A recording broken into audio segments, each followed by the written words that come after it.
Hello mga ka-farmlat! It's me again, Olive. Welcome po ulit sa panibagong vlog namin for today kung saan bibisita po ako or maglo-locate po ako na isang property na small cut lang.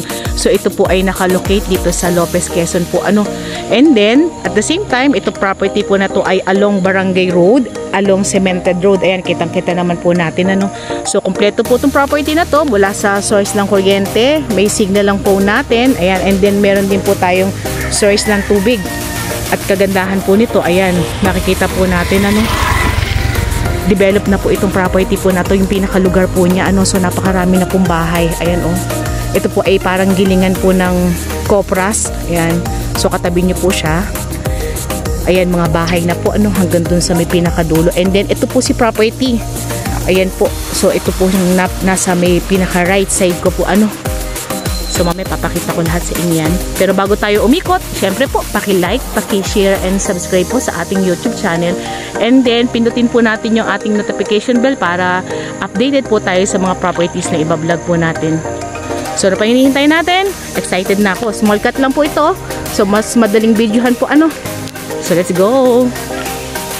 Ayan, papasok na tayo sa may pinakaloob. So, pakita ko muna po sa inyo yung pinaka-frontage. Yung frontage po natin ay magmumula po dyan sa mga taong nakatayo po na yan. Ayan po. So, nagkukwentuhan sila. And then, mapapansin po natin yung road po natin bagong gawa siya. Tapos, ito na po yung pinaka-property. Pakita ko lang po sa inyo yung kahabaan po ng frontage po natin. So, pinaka-dulo po na yon kung saan makikita natin itong nakatayong niyog na to. And then, pag ganyan po, ayan, So, pantayan din po tayo ng pinaka kalsada, yung ating property. And then, ito po ay maglalaro sa nasa 60 meters po ang pinaka frontage po natin. Cemented road po ito, Ayan, so papasok tayo. Pwedeng ipasok si car kahit saan. Pantayan tayo ng road. And then, yung property po ay halos pantayan din po. So, ito po ay almost flat. Pwedeng pagtayuan ng bahay. Ayan po, mga kapitbahay niya na yan. So, let's go. Ikot na ako. Pasok tayo dito. Nakapasok na tayo dito sa may pinakabungad. And then, ayan po, mapapansin natin yung mga niyog na yan. Nakapaloob na po yan dito sa property natin. Medyo may kataasan na pero hindi pa naman po siya kumbaga iki-clearing.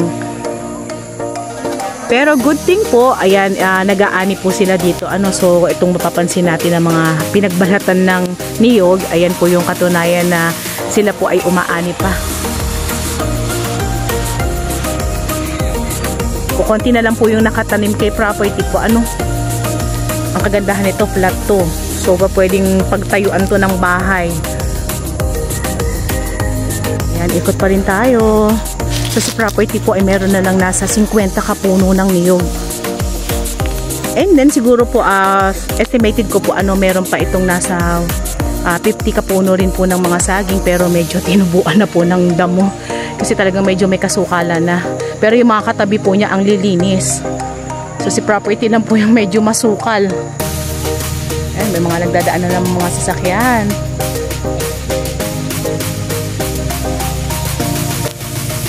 Yan, kung mapapansin po natin, lahat ng masukal na yan po ay nakapaloob po kay property. Lakad tayo, nakabota naman tayo, so safe naman tayo.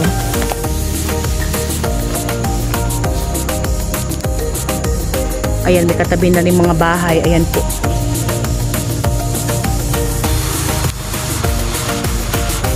Masukal. Pero hindi naman siya ganun kadumi. Konting hawan lang po ito. And then kagandahan po nito, napakadali po nilisin. Dahil tayo po ay small cut lang. Ayan, lapit tayo dito sa may pinakalikod ni property. Zoom na lang natin yung hindi natin makikitang part po, o yung hindi natin malalapitan. Kaya naman po sanang ikutin, kaya lang medyo madamo po talaga. Pero once na mahawan yan, ang gandang ikutin po nitong property na to kasi almost flat nga po tayo.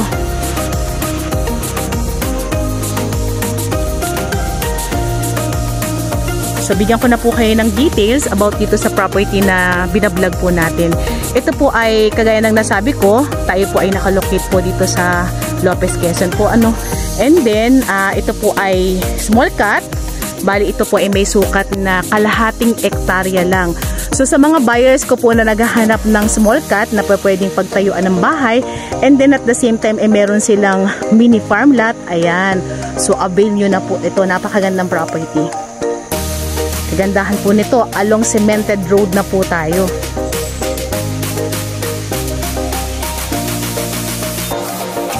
Tayo po ay nasa 2 kilometers para po makalabas po tayo ng pinaka-national road. And then yung 2 kilometers naman po na yon ay ongoing po yung pagpapagawa ng kalsada. Makikita nyo naman po yan doon sa pinaka-video po natin. So kagandahan po, talagang walang tigil po yung pagpapagawa ng road dito. Katunayan, bagong semento po yung pinakatapat po ni property. And then tayo naman po ay nasa 7 kilometers para po makarating naman po tayo ng pinaka-town proper ng Lopez. So napakalapit lang po ano. And then yung 7 kilometers naman po na yon ay cemented road po lahat.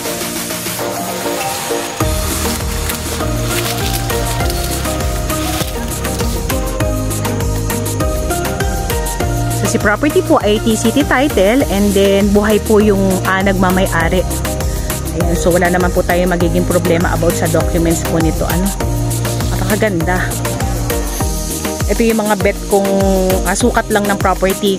Medyo maliit. So tamang-tama lang nalinisin. Kayang-kaya lang po ano. So para ka na rin bumili din po ng isang lote para pagtayuan po ng bahay. Pero at the same time, mura pa po siya. So konting linis lang po talaga. So, ang pinaka-source ng tubig po rito ay magpapahukay po tayo. So, yun yung tinatawag na poso. Yan po yung mga gamit ng mga nakatira po dito. Ano? So, medyo mababaw naman daw po yung balong. Konti lang yung pinahukay nila. Yung nilubog nilang pinakatubo, yun nabalong na daw po yung tubig.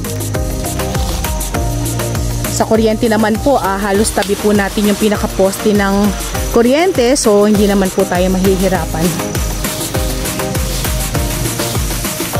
And then ito po ay may dati ng sukat, pero kung gusto po natin magpa-relocate, pwedeng-pwede naman po ano.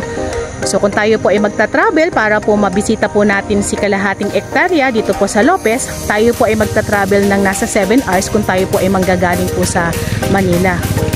Kagandahan po nito, konti lang yung rough road na dadaanan po natin. So almost cemented road naman po lahat. So yun na lang yung part na hindi pa nagagawa. Property po ay medyo malapit po sa school ano. So 1 kilometer lang po, meron na po tayong makikitang mga elementary school dito. Saglit lang natin talaga bibidyohan to kasi medyo maliit lang si property. Yan sa mga buyers ko po na naghahanap ng small cut, ay i-avail nyo na po ito. I'm sure talaga magugustuhan nyo. So, pwede nyo na po kami i-message sa aming WhatsApp and Viber na mag-a-appear sa inyong mga screen.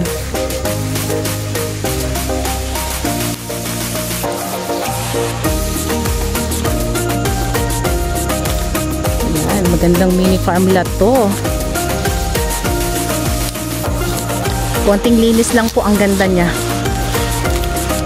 So, updated naman po yung ating amilyaran.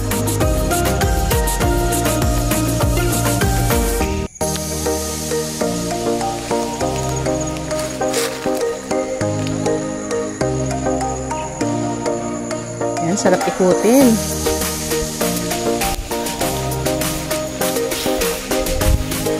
Ay, palabas na ako ng pinaka-property.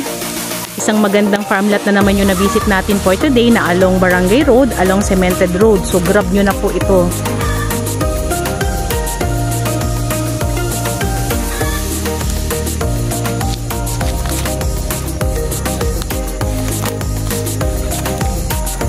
So, yan po. Thank you for watching.